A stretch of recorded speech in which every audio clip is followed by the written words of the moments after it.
Bonjour et bienvenue sur une capsule qui va vous donner la correction de l'activité des électrons bien ordonnés.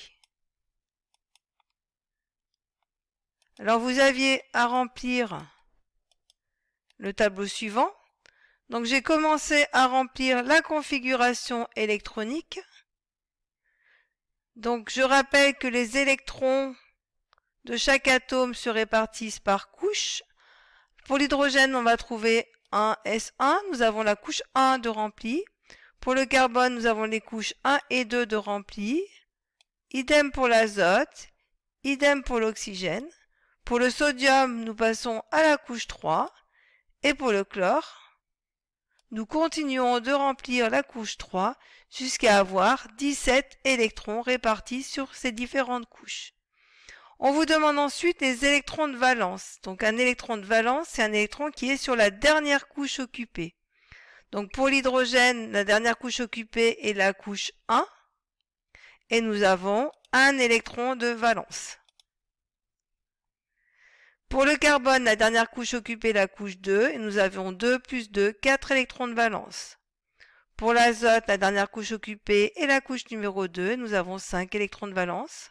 Pour l'oxygène, la dernière couche occupée, la numéro 2, nous avons 6 électrons de valence. Pour le sodium, la dernière couche occupée est la numéro 3, nous avons 1 électron de valence. Et pour le chlore, nous avons 7 électrons de valence. Ces électrons, ensuite, on les répartit de manière à tracer ce qu'on appelle le schéma de Lewis d'un atome. Donc je vous ai mis ici le schéma de Lewis de l'hydrogène, du carbone, de l'azote, de l'oxygène, du sodium et du chlore. Je rappelle que chaque fois que l'on a un doublet non liant, par exemple ici, nous avons en fait 2 électrons qui appartiennent à l'azote. Question. Il va falloir chercher le schéma de Lewis de H+, de Cl-, de O2-, de Na+, de H3O+, et de NH4+. Je vais commencer par le schéma de Lewis de H+. Donc l'atome d'hydrogène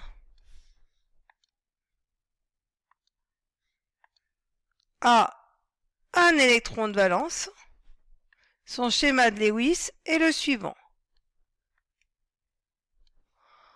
On nous demande de représenter le schéma de Lewis de l'ion H+. Donc l'ion H+, c'est un atome d'hydrogène qui a perdu un électron. Donc nous allons enlever un électron à notre atome d'hydrogène. On va se retrouver donc avec l'ion H+, dont le schéma de Lewis va être le suivant.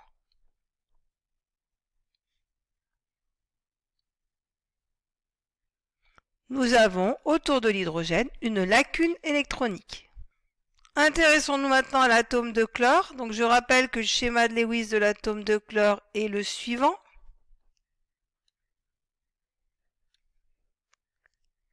On nous demande de tracer le schéma de Lewis de l'ion chlorure. Donc l'ion chlorure, c'est un atome de chlore qui a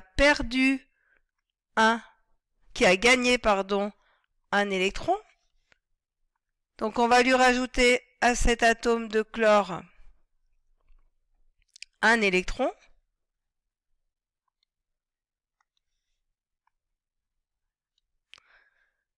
Donc on aura bien l'ion Cl-, dont le schéma de Lewis sera le suivant.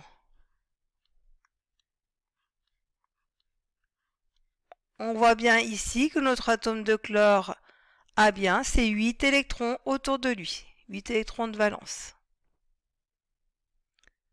O2-. Donc là encore, nous allons prendre l'atome d'oxygène. Je rappelle son schéma de Lewis. 1, 2, 3, 4. Voilà son schéma de Lewis. O2-, on va lui rajouter donc 2 électrons. Donc on rajoute les 2 électrons à l'oxygène. Ça devient un l'ion O2-. Le schéma de Lewis est donc le suivant. Là encore, notre oxygène a bien 8 électrons autour de lui. Il est entouré de 4 doublés. Na+. Donc Na+.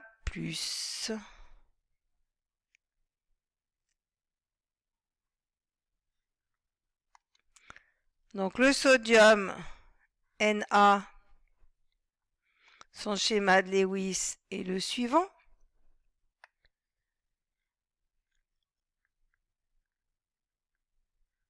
Na+, on va enlever cet électron pour faire Na+. L'ion Na+, aura donc combien d'électrons autour de lui? On a vu que Na avait pour numéro atomique Z égale 11. Il a 11 électrons de valence.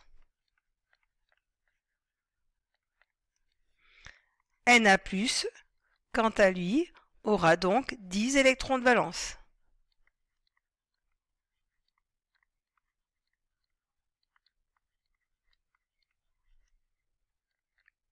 Qui se répartissent 1s2, 2s2, 2p6. On voit que l'ion Na+ a bien 8 électrons de valence, donc on n'oublie pas ici de rajouter autour de l'ion Na+, 4 doublés non liants. Continuons maintenant avec H3O+. Alors, si je veux effacer mon tableau, j'arrive donc à un nouveau tableau. Donc H, son schéma de Lewis. Donc je vais mettre en rouge. C'est H, petit point. H3O+, il y a 3 H.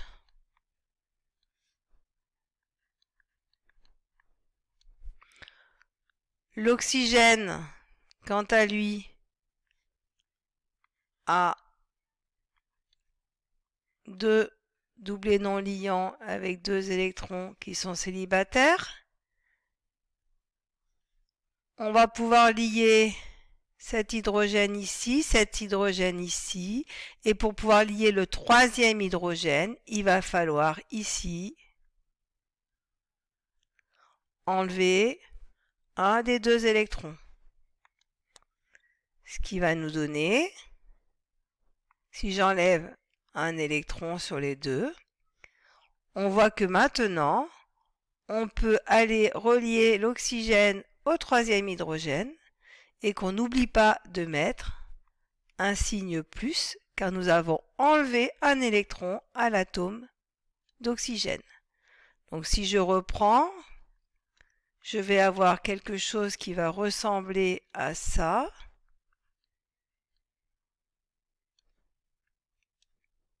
Pour l'ion H3O+. NH4+.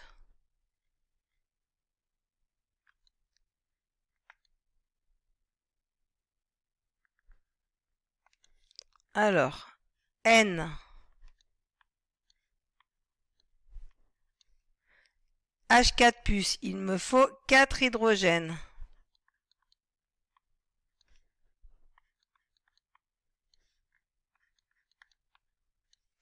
Ces hydrogènes, je vais les relier à l'azote. On voit que là, si on ne fait rien, ce n'est pas possible de relier le quatrième hydrogène. On n'oublie pas de penser que dans un doublé non liant, il y a 2 électrons. On va enlever un électron à notre azote qui va devenir positif. Et nous allons pouvoir lier l'azote au quatrième hydrogène. Donc nous allons avoir, comme schéma de Lewis pour NH4+, celui-ci.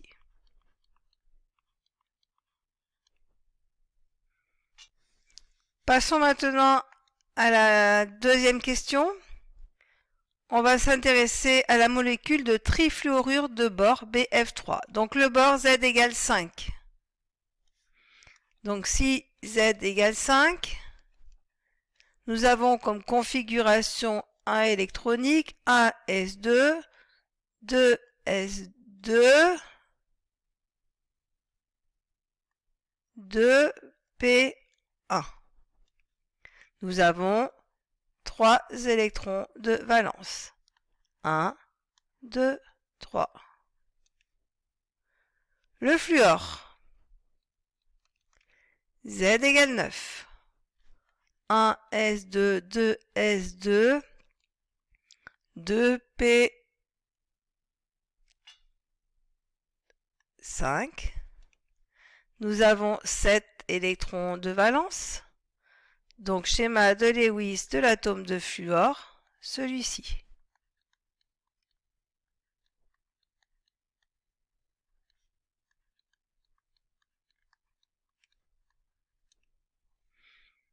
Nous voyons que nous pouvons relier facilement les atomes de fluor avec l'atome de bore. Nous obtiendrons donc ce schéma.